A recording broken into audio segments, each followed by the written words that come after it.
All right, welcome back to Onebar and Lupagus show on Onebar with Lupagus. This is going to be a fun one. We're fixing the defensive line. And spoiler alert, I think everybody's going to be very happy.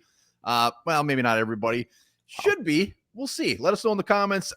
This is brought to you by BetUS. Did you know that BetUS has a casino? You're damn right. All the followers who love slots, live casinos, live dealers, get over there, head over to BetUS. Amazing sign-up bonus, 200% sign-up bonus up to $5,000 or 250% for crypto sign-up bonuses up to $5,000. Do it. Let's see if we make this line better. Let's see. I'm excited to see what you came up with, and I'm really excited about what I came up with. Yeah, I mean, win-win here. Win-win. I'm going to put your starters out there first. Are you ready? I'm ready. Kapow. Boom. Boom. And let's do it. All right. So you draft Kenny Grant, whether it's pick 24, whether you move up, whether you move back, you get him. You put him in at nose. You got a dynamic nose. What does that do? Moves Harrison Phillips out to defensive end, upgrading 2 spots with 1 pick, as Thor said when he came on the show last Wednesday.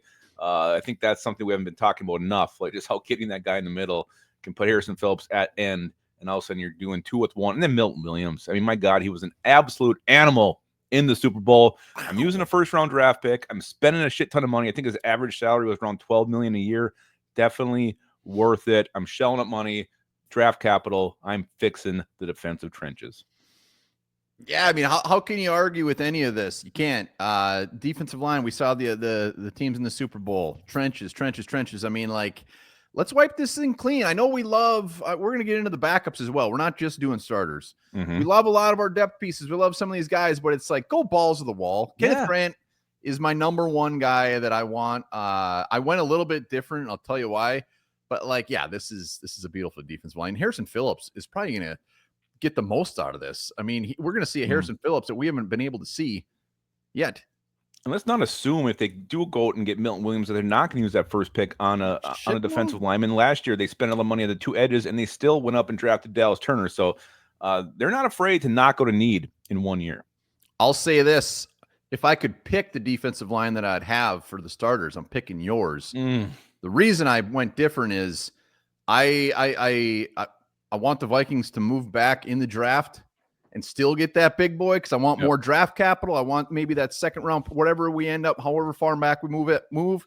We need more draft picks. We still got interior offensive line. We still got cornerback to address, but I'm pretty close. I'm pretty close. So I got Phillips, Milton Williams, 21, 22 million, whatever it is a year.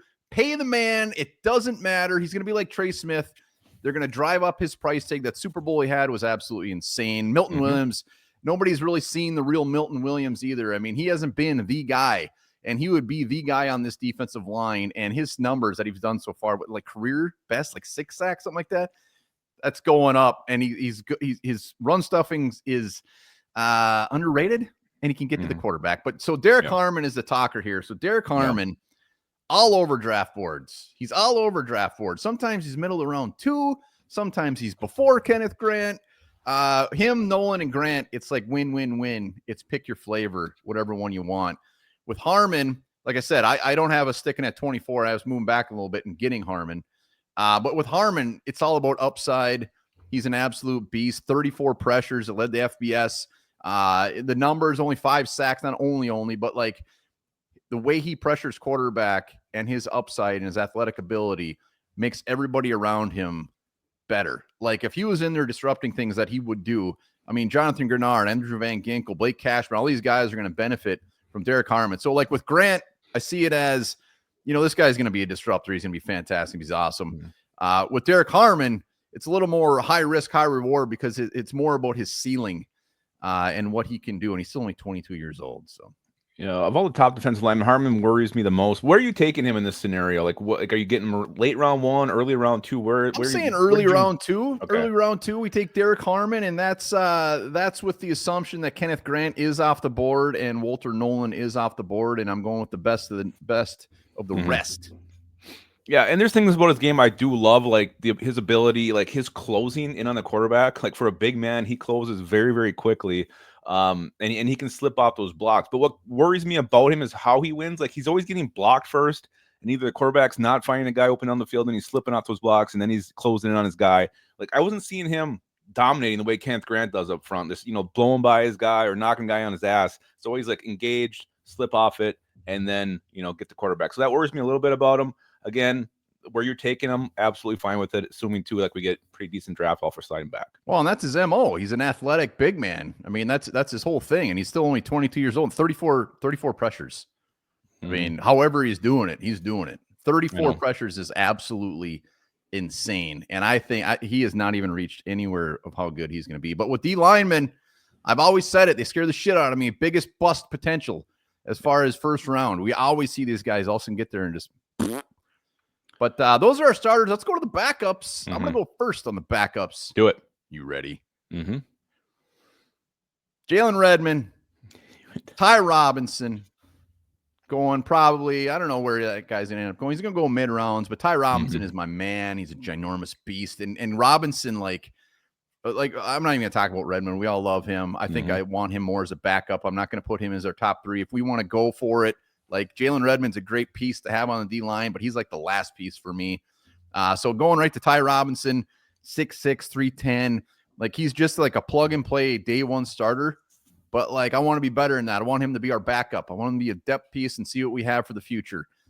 Because this guy can get after it. 7 sacks last year, absolute monster, run stuffer, can get after the quarterback. Calais Campbell is gonna be the one that's like, what the hell? This guy's older than shit. Still playing? He's still playing. Go look at his score. Go look what he's doing. He is still playing at an insanely high level. You bring this guy in for 1 year, depth move. Imagine him Campbell as a depth piece. The dude had 5 sacks. His PFF scores were 80 plus on everything. Stuffs the run. Monster. Gets to play with Milton Williams. Get to play with rookie Derrick Harmon. Take him under his wing. Ty Robinson. He's the old man. He's the Wilford Brimley. He's going to bring these guys along, and he's cheap as shit. I'm talking like $2 million or less for Calais Campbell. Look at that depth. Yeah, the only question is Calais Campbell, is he going to play another year or not, or is he going to hang him up? Oh, he wants to play. And he's becoming a contender coming to Minnesota. I do love that. I did finally start looking at Ty Robinson last night. I do enjoy him quite a bit as well. Again, he just comes out of nowhere and destroys quarterbacks, so he'd be a lot of fun.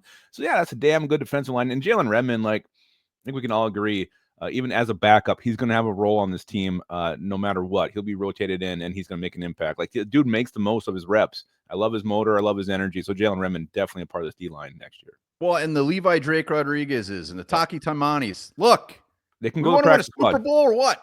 No, they can be on the practice squad and maybe get called up every now and then. I'm fine with that. They don't need to be pressed into action. They can be practice squatters. All right, let's go to your depth pieces. Yeah. Well, look at Jalen Redmond there. I went Jordan Phillips, a backup nose guy, destroyed the East-West Shrine Bowl, just one of the best, called the best player there by some. Whether you get him 3rd, 5th round, wherever it may be, the guy, who knows?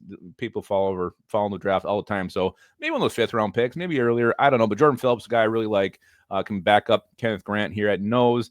And then Javon Kinlaw. I wanted a veteran in this mix, a guy who can help these younger guys out, not just Harrison Phillips and Milton Williams, but another guy who can, play multiple spots on the line. I think his projected contract was like $7.5 million. What's he going to help him out be? Worse? Kinlaw? No, he can come in and sub packages, give him a break, and still create some pressure. He's got 4.5 sacks last year for the Jets. So yeah, Kinlaw, 1-year deal, $7.5 million. Why not get a couple veterans in there with these younger guys? Yeah, I'd be very excited about that. I like Kinlaw. I wanted Kinlaw last year. That's just too spendy for me for like Campbell's gonna be so. I mean, I went with the super duper veteran, like old man Withers over here, but I like Kinlaw. I've always liked Kinlaw. And he had a good season with the Jets. Phillips, I gotta get more in on Phillips. But the only reason, like, I went with Robinson just because he's probably more solidified as that mid-round guy, and we're like to go Milton Williams and then the big boy in round 1.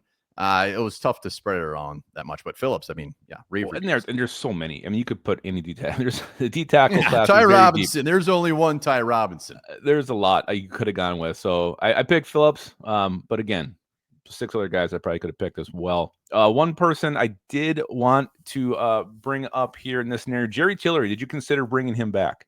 Absolutely.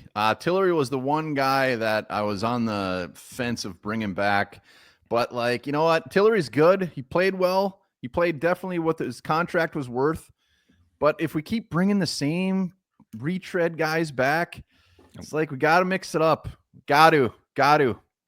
Yeah, I thought about it as well, but I said, you know what? I'm going to upgrade over over Tillery. Javon Kinlaw is what I'm going to do. Yeah, Kinlaw's price tag. That doesn't make sense to me. I don't know why he would get that much. I actually thought it was a hell of a deal. All right, there's the starters. And there's the depth piece. That's a damn good, both sets, damn good defensive line, if I do say so ourselves. And then look at like what the Eagles do. Like they keep adding to the D line. Like they took that Moro Jomo a couple. Was that last year, the year before? Like, and they took Jordan Davis. And then they got Jalen Carter. Like they keep adding to it. So this is the start. Then you keep adding to it. Just keep building up the trenches because guys are always going to merge. Guys are going to get hurt. So just keep adding the depth. But these are. I mean, this is a total fix. Both of these.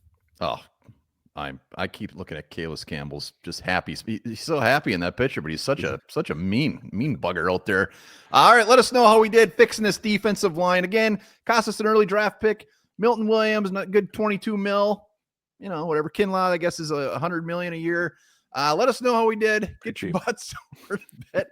Get your butts over to BetUS.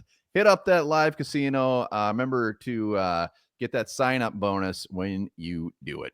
And remember this, a dairy cow in the United States produces about 24,000 pounds of milk per year.